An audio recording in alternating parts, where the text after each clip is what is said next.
Good morning all of you my students and you are welcome on my channel Farhat English Utopia. और जैसा कि आप जानते हैं कि इस चैनल पर आपको प्रिपरेशन कराई जा रही है यूजीसी एनटीए नेट की। अगर आप प्रिपरेशन कर रहे हैं इंग्लिश लिटरेचर से तो आपके लिए ये चैनल और उसका कंटेंट बहुत ज़्यादा हेल्पफुल है। आप चाहें तो मेरी प्रीवियस जो वीडियोस हैं उनको भी देख सकते हैं, क्योंकि मैंने अपनी प्लेलिस्ट में according to syllabus, according to unit wise काफ़ी वीडियोस अपलोड की हैं। काफ़ी अच्छा कंटेंट उसमें अवेलेबल है। आप जाइए, उसको चेकआउट करिए और अपनी प्रिपरेशन को कंप्लीट करिए। चलिए, अभी तो फ़िलहाल मैं आपको प्रैक्टिस सेट करा रही हूँ, क्योंकि बहुत ज़्यादा टाइम अब हमारे पास नहीं बचा है, तो रिवीजन के लिए ज़रूरी हो जाता है कि हम प्रैक्टिस सेट की प्रिपरेशन करें। फर्स्ट ऑफ ऑल हमारे पास क्वेश्चन है, which of the following plays by Ben Jonson ends with the performance of a puppet play in imitation of Marlowe's Hero and Leander. आपसे पूछा जा रहा है इनमें से वो कौन सा प्ले है बेन जॉनसन का जिसका अंत एक बेहतरीन परफॉर्मेंस, यानी जिसने एक पपेट ने इस प्ले के अंदर एक अच्छा परफॉर्मेंस दिया था, और मार्लोज हीरो एंड लिएंडर इसके अंदर थे। तो यहाँ पर ये पूछा जा रहा था कि वो कौन सा प्ले है, तो इसका C option is the right answer, Bartholomew Fair. Bartholomew Fair is a Jacobean comedy in 5 acts by Ben Jonson. Is that clear? Bartholomew Fair क्या था? जैकोबिन की कॉमेडी थी, और इसमें 5 एक्ट्स थे जो बेन जॉनसन के द्वारा लिखे गए थे। The play Bartholomew fair ends with the performance of a puppet play in imitation of Marlowe's Hero and Leander. Is that clear? तो मार्लो के हीरो एंड लिएंडर थे इसमें, और इस चीज़ को आप इस तरह से समझेंगे कि वो कौन सा प्ले था, तो बार्थोलोम्यू फेयर है। चलिए नेक्स्ट क्वेश्चन देखते हैं। इसी में हम अपना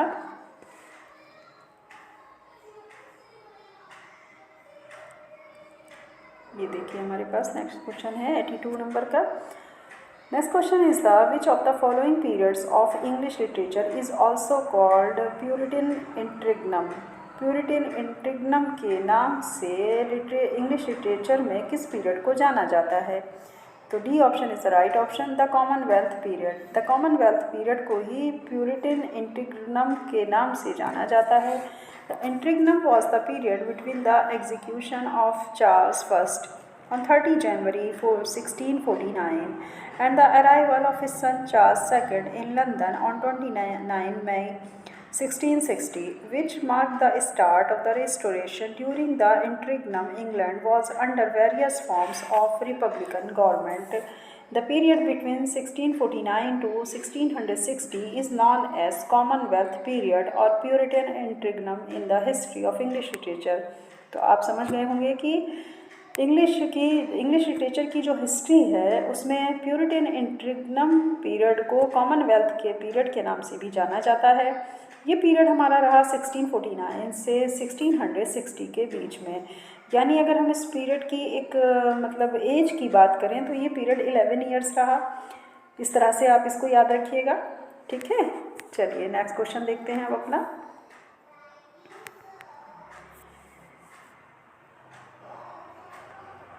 इसमें देख लेते हैं। नेक्स्ट क्वेश्चन है हमारा, वो कह रहा है आपसे, विच of the following arrangement of prose pamphlets is in the right chronological order. यहाँ पर आपको प्रोज पैम्पलेट्स दिए गए हैं जिसका आपको राइट क्रोनोलॉजिकल ऑर्डर लगाना है। इसमें C option is the right option. Areopagitica के बाद आया है the shortest way with dissenters, and next is the a modest proposal, next is the reflections on the revolution in France. ये सभी आपके पास पैम्पलेट्स थे जिनका राइट क्रोनोलॉजिकल ऑर्डर आपको लगाना था। तो ध्यान रखिएगा, Areopagitica, the shortest way with dissenters, a modest proposal, reflections on the revolution in France. Answer का एक्सप्लेनेशन अगर देखें तो वो भी वही है वैसे तो, लेकिन फिर भी चलिए एक बार फिर से रिवाइज कर लेते हैं। Correct arrangement of prose pamphlets is in the right chronological order as follows: Areopagitica, next is the shortest way with dissenters, a modest proposal, and next is the reflection on the revolution in France। इस तरह करके अगर हम देखते हैं तो हमारे जो प्रोज पैम्पलेट्स का राइट क्रोनोलॉजिकल ऑर्डर है वो आप इसी तरह से लगाइएगा और इसको याद रखिएगा। अगर ये क्वेश्चन आ जाता है तो आप इसी तरह से अटेम्प्ट करिएगा, ठीक है। चलिए नेक्स्ट क्वेश्चन देखते हैं अब आपके साथ। नेक्स्ट क्वेश्चन का डिस्कशन देखते हैं। इसमें देखिए, Which one of the following novels by Kingsley Amis represents its protagonist as an angry young man? पूछा जा रहा है वो कौन सा नॉवेल है जिसमें किंग्सले के द्वारा रिप्रेजेंट किया गया एक प्रोटागोनिस्ट जो उसका मुख्य किरदार था वो एंग्री यंग मैन के रूप में। तो वो है आपका नॉवेल लकी जिम। इसका एक्सप्लेनेशन देख लेते हैं। Lucky Jim best selling novel by Kingsley Amis published in 1954। Lucky Jim एक बेस्ट सेलिंग नॉवेल रहा किंग्सले का। किंग्सले अमिस नाम है इनका पूरा और ये पब्लिश्ड होता है 1954 में। It was Amis first novel and won the 1955 Somerset मॉगम award for fiction. The novel features the anti-hero Jim Dixon, a junior faculty member at a provincial university, who despises the pretensions of academic life. Amis represents Jim Dixon as a angry young man. Understood? तो इस तरह से अगर हम देखें तो Kingsley Amish का जो ये एंग्री यंग मैन का जो प्रोटागोनिस्ट है वो है लकी जिम। नेक्स्ट देखते हैं अपना next question. Which of the following is a collaborative work of W.H. Auden and Christopher Isherwood? पूछा गया है कि सहायक रूप में लिखा गया वो कौन सा वर्क है जिसमें दोनों इन राइटर्स ने काम किया, जैसे W.H. Auden and Christopher Isherwood. इन दोनों के कोलैबोरेशन से एक वर्क लिखा गया जो कि आपको पहचानना है। वो है आपके पास the ascent of F6। The ascent of F6 a poetic drama by W.H. Auden and Christopher Isherwood published in 1936 and performed in 1937। कब पब्लिश्ड हुआ? 1936 में। परफॉर्मेंस कब हुई इसके ऊपर? 1937 में। The play is a tragedy in 2 acts. ये play एक ट्रेजेडी था और 2 एक्ट्स में इसको कंप्लीट किया गया। तो कौन सा है वो? द एसेंट ऑफ F6 है, कोलैबोरेटिव वर्क है W.H. Auden एंड क्रिस्टोफर इशरवुड का। नेक्स्ट देखते हैं नेक्स्ट क्वेश्चन। चलिए देखते हैं ये क्वेश्चन देखते हैं हम अपना। What does Socrates mean when in Plato's Ion he says poets are nothing but the interpreters of gods? ये कहा गया है सॉक्रेट्स का क्या मतलब था जब वो प्लेटोज आयन को कहता है कि poets are nothing but the interpreters of God। तो इसका मीनिंग है C option is the right answer. The poets are divinely possessed when they compose their poems। अब इसका एक्सप्लेनेशन देखते हैं। According to Socrates poets are nothing but the interpreters of gods means the poets are divinely possessed when they compose their poems। मतलब Socrates कह रहे हैं कि poets का अपना कोई अगर देखें तो कोई भी अस्तित्व नहीं है जब तक कि वो भगवान का सहायक ना हो या भगवान उसकी सहायता ना करे। मतलब पोइट को हमेशा डिवाइनली ही पॉजेस करना चाहिए जबकि वो कर रहा हो एक पोएम की रचना। तो मतलब पोएम्स को कंपोज करते टाइम उसे खुद को पवित्र, वो एक पवित्र है या उसे पवित्र माना जाए या वो पवित्र हैं पोइट्स जो कि रचना करते हैं कविताओं की। ये बात इसमें कही गई है। नेक्स्ट क्वेश्चन देखते हैं, क्वेश्चन नंबर 89। देखिए, which the following descriptions delineate roman of a clef novel with key. B option is the right answer. A novel using the altered names of the actual people of the time. पूछा जा रहा था आपसे कि आप वो कौन सा डिस्क्रिप्शन है जो कि roman a clef novel with key के नाम से डेलिनिएट किया जाता है। तो B option is the right. A novel using the altered names of the actual people of the time. Explanation देखते हैं। Roman a clef French for novel with a key is a novel about real life events that is overlaid with a fact of fiction. This novel delineate a novel using the altered names of the actual people of the time.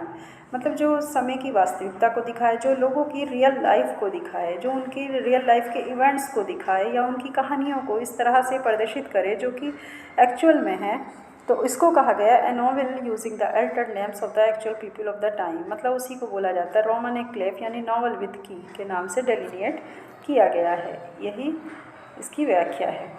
Next देखते हैं। Next question is the 90 question देख लेते हैं हम अपना।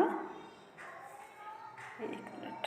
Which one of W.M. Thackeray's novel has the following as the closing sentence? Which of us is happy in this world? Which of us has his desire or having it is satisfied? पूछा जा रहा है W.M. Thackeray का जो novel है वो कौन सा नॉवल है जिसमें क्लोजिंग सेंटेंस ये कहे गए, which of us is happy in this world, which of us has his desire having it is satisfied. वो नावल है W.M. ठाकरेस का वैनिटी फेयर। एक्सप्लेनेशन है, Vanity Fair is an English novel by William Makepeace Thackeray which follows the life of Becky Sharp and Amelia Sedley amid their friends and families during and after the Napoleonic Wars. Closing sentence of the novel is, ये sentence ये novel इन sentence के साथ closing होता है।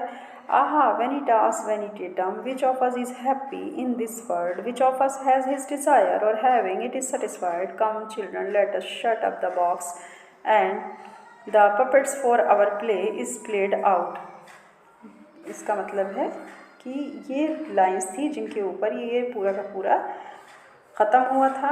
ये novel जहाँ पर ख़त्म हुआ तो वहाँ इस तरह के स्टेटमेंट्स दिया गया था। तो इस तरह से करके आप अपनी इसको याद रखिएगा।